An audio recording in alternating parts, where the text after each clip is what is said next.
Like and subscribe. महाराजा कृष्ण देव राय एक कीमती रत्न जड़ित अंगूठी पहना करते थे। जब भी वह दरबार में उपस्थित होते तो अक्सर उनकी नजर अपनी सुंदर अंगूठी पर जाकर टिक जाती थी। राजमहल में आने वाले मेहमानों और मंत्रीगणों से भी वह बार बार अपनी उस अंगूठी का जिक्र किया करते थे। एक बार राजा कृष्ण देव राय उदास होकर अपने सिंहासन पर बैठे थे। तभी तेनालीराम वहां आ पहुंचे। उन्होंने राजा की उदासी का कारण पूछा। तब राजा ने बताया कि उनकी पसंदीदा अंगूठी खो गई है और उन्हें पक्का शक है कि उसे उनके 12 अंगरक्षकों में से किसी एक ने चुराया है। चूंकि राजा कृष्ण देव राय का सुरक्षा घेरा इतना चुस्त होता था कि कोई चोर उचक्का या सामान्य व्यक्ति उनके नजदीक नहीं जा सकता था। तेनालीराम ने तुरंत महाराज से कहा कि मैं अंगूठी चोर को बहुत जल्द पकड़ लूंगा। यह बात सुनकर राजा कृष्ण देव राय बहुत प्रसन्न हुए। उन्होंने तुरंत अपने अंगरक्षकों को बुलवा लिया। तेनालीराम बोले, राजा की अंगूठी आप 12 अंगरक्षकों में से किसी एक ने की है, लेकिन मैं इसका पता बड़ी आसानी से लगा लूंगा। जो सच्चा है उसे डरने की कोई जरूरत नहीं और जो चोर है वह कठोर दंड भोगने के लिए तैयार हो जाए।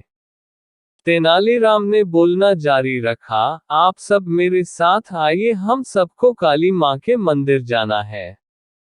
राजा बोले, ये कर रहे हो तेनालीराम, हमें चोर का पता लगाना है, मंदिर के दर्शन नहीं कराने हैं।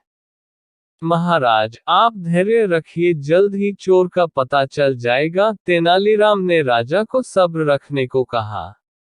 मंदिर पहुंचकर तेनालीराम पुजारी के पास गए और उन्हें कुछ निर्देश दिए। इसके बाद उन्होंने अंगरक्षकों से कहा, आप सबको बारी बारी से मंदिर में जाकर मां काली की मूर्ति के पैर छूने हैं और फौरन बाहर निकल आना है। ऐसा करने से मां काली आज रात स्वप्न में मुझे उस चोर का नाम बता देंगी।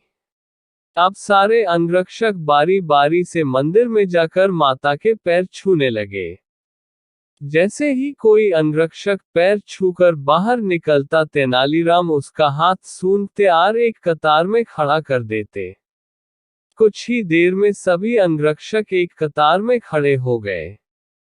महाराज बोले, चोर का पता तो कल सुबह लगेगा, तब तक इनका क्या किया जाए?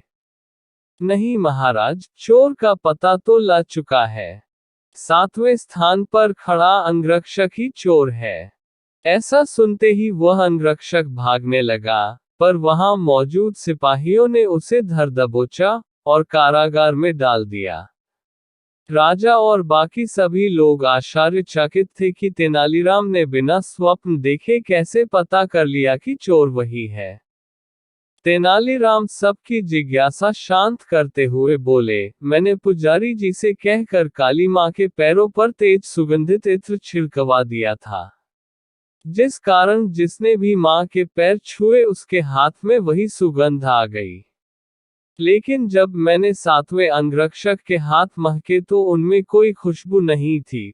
उसने पकड़े जाने के डर से मां काली की मूर्ति के पैर छुए ही नहीं। इसलिए यह साबित हो गया कि उसी के मन में पाप था और वही चोर है। राजा कृष्ण देव राय एक बार फिर तेनालीराम की बुद्धिमत्ता के कायल हो गए और उन्हें स्वर्ण मुद्राओं से सम्मानित किया।